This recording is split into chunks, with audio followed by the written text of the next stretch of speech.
আসসালামু আলাইকুম রহমতুল্লাহ।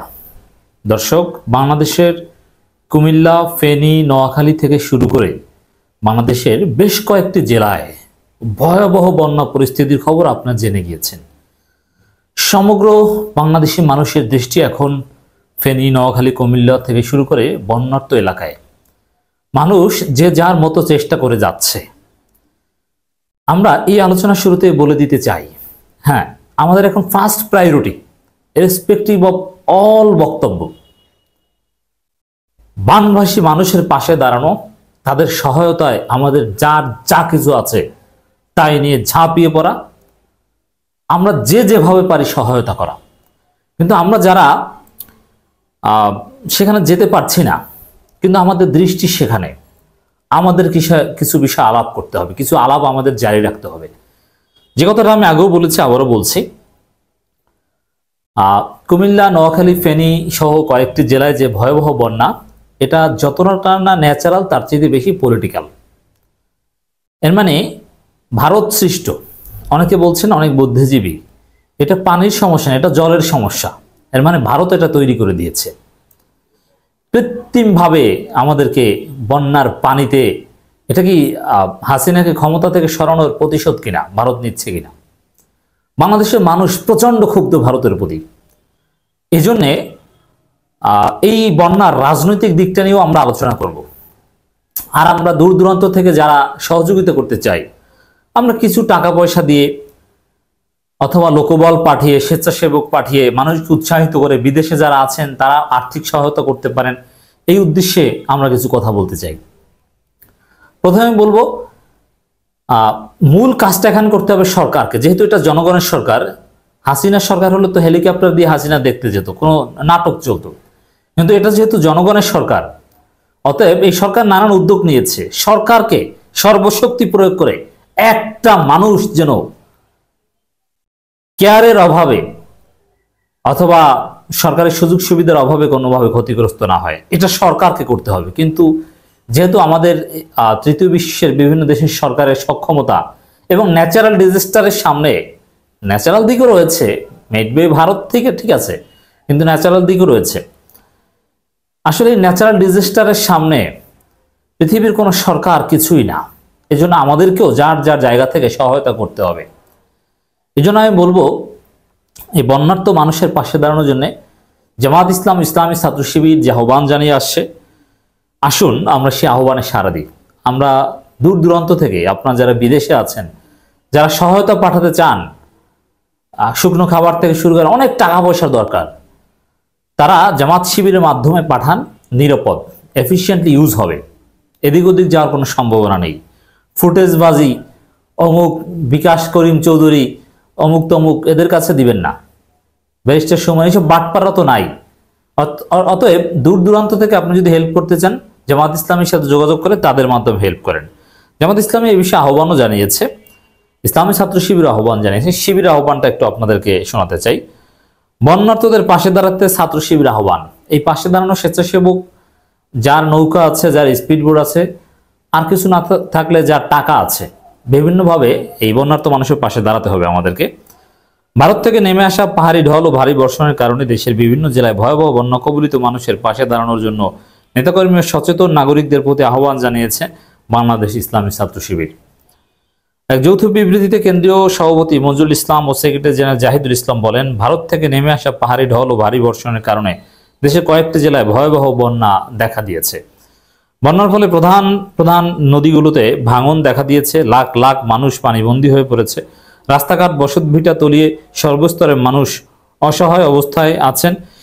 শিশুসহ বয়স্ক, নারী, পুরুষ, আসবাবপত্র, হাঁস, মুরগি, গবাদি পশু ইত্যাদি নিয়ে মানুষ চরম বিপাকে পড়েছেন। এমন অবস্থায় বন্যা কবলিত মানুষের পাশে দাঁড়ানোর অতীব জরুরি হয়ে পড়েছে। আমরা অন্তর্বর্তীকালীন সরকার, ছাত্র শিবিরের সর্বস্তরের জনশক্তি, সচেতন নাগরিকদের বন্যার্ত মানুষের পাশে দাঁড়ানো এবং সার্বিক সহযোগিতা করার আহ্বান জানাচ্ছি। শিবিরের আহ্বানে আপনারা সারা দিন, আমরা সে আহ্বান জানাতে চাই। শিবিরকে ম্যান পাওয়ার সাপ্লাই দেন, টাকা পয়সা দেন, যে যা পারেন শিবিরের হাতে তুলে দেন।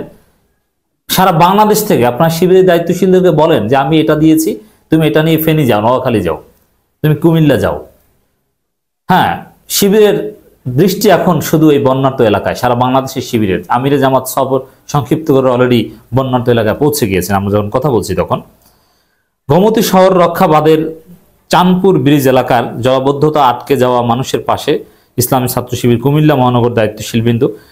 শিবির জামাতের লোকজনও তো বন্যার্ত, অতএব ওই অঞ্চলের শিবির জামাতের লোকজনের উপর ভরসা করবেন না, ভরসা করবেন ঢাকা বা যেসব জায়গায় বন্যা হয়নি সেসব জায়গার নেতাকর্মী। কারণ এখন জামাত শিবিরের লোকজনদেরকে উদ্ধার করা দরকার, কারণ তারা তো আর ফেরেশতা না, তাদের বাড়িতেও পানি ঢুকেছে।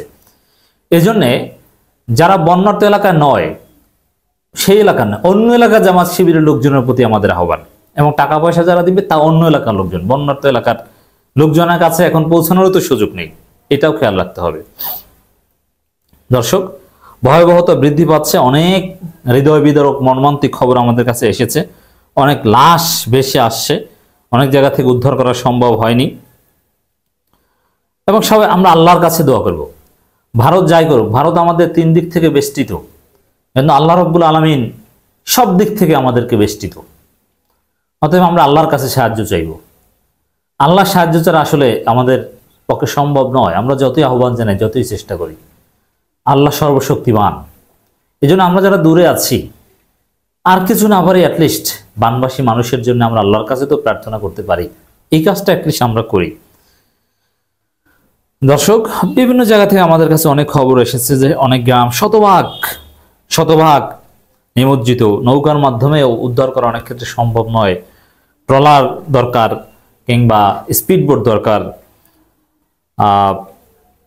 এবং যে কথাটা আমরা আপনাদেরকে স্মরণ করে দিতে চাই, কিছু ধান্দাবাজ, কিছু বাটপার এই মানুষের এই দুর্যোগের মুহূর্তটা কাজে লাগিয়ে তাদের ব্যক্তিগত ফায়দা হাসিলের চেষ্টা করে। যেমন আওয়ামী সেলিব্রিটি যারা ছিল, এদের কাউকে কখনো বিশ্বাস করবেন না, এরা প্রতারক। এরা 1 টাকা খরচ করলে 10 টাকা খায়। বৃষ্টির সুমন, অমুক তমুক ভাই, সুমনদের সাথে যারা চলতো কিন্তু এখন একটু ভালো হয়েছে, তাদেরকেও বিশ্বাস করে না। ভাই, আপনার টাকা পয়সা আপনি জামাতের হাতে দেন, শিবির হাতে দেন, ভোট জামাত শিবিরকে না দেন, অ্যাটলিস্ট আপনার টাকা পয়সাটা দেন, একেবারে ইঞ্চিতে আপনার টাকা পয়সার ব্যবহার হবে আমরা মনে করি। সরকার কিছু ভালো পদক্ষেপ নিয়েছে, ফ্রি মিনিট ইন্টারনেটে ঘোষণা দিয়েছে। আমিরে জামাতও একটা চমৎকার আহ্বান জানিয়েছেন, এটাও একটু আমরা পৌঁছে দিতে চাই আপনাদেরকে। দর্শক, আসসালামু আলাইকুম রহমতুল্লাহ। প্রিয় দেশবাসী, ভারী বৃষ্টি এবং ভারত থেকে তেরে আসা পানির ঢল ফেনী, নোয়াখালী এবং লক্ষ্মীপুর আর কুমিল্লার অংশবিশেষ পানিতে ভাসছে। লাখো বনি আদম, নিরীহ গবাদি পশু, যাবতীয় সহায় সম্পদ চরম ক্ষয়ক্ষতির সম্মুখীন। জানেন এই পর্যন্ত কতজন মানুষ মারা গিয়েছেন। এমন অবস্থায় আসুন আপনি এবং আমরা বিভিন্ন মানবতার পাশে দাঁড়াই, যার যা আছে তাই নিয়েই দাঁড়াই। এই জন্য আমরা যারা যেতে না পারবো, যার যা আছে জামাতের হাতে তুলে দিই আমরা। আসুন মহান আল্লাহ রাব্বুল আলামিনের দরবারে হৃদয় গলিয়ে দোয়া করি, আল্লাহ তাআলা যেন এই বৃষ্টি এবং পানিকে গজবের কারণ না বানান, রহমতের ওসিলা হিসেবে পরিবর্তন করে দেন। হে আল্লাহ, আসমানকে আপনি মেহেরবানি করে থামান এবং জমিনকে আমাদের জন্য উপকারী বানিয়ে দিন, মানে বৃষ্টি যাতে না হয় সেই দোয়া করেছেন। আমাদেরকে বিপদ থেকে আপনি রক্ষা করুন, আমাদের উপর রহম করুন, আমাদের ক্ষমা করুন, আমাদের দিকে আপনার সাহায্যের হাত বাড়িয়ে দিন। প্রিয় দেশবাসী, আমার বিপন্ন ভাই বোনদের কাছে আমি যাচ্ছি, আমিরে জামাত অলরেডি পৌঁছে গিয়েছেন, সহায়তার হাত বাড়িয়ে দেওয়ার আহ্বান জানিয়েছেন। আমরা এই মেসেজটাই জাস্ট পৌঁছে দিতে চাই। জামাত শিবির আহ্বানে সারাদিন সারা দেশ থেকে জামাত শিবিরের নেতাকর্মীদেরকে কেন্দ্রের সাথে বা যারা রেস্কিউ টিম আছে তাদের সাথে সমন্বয় করে বানবাসী এলাকায় পাঠিয়ে দিন। আমরাও ভাবছি কি করা যায় সশরীরে।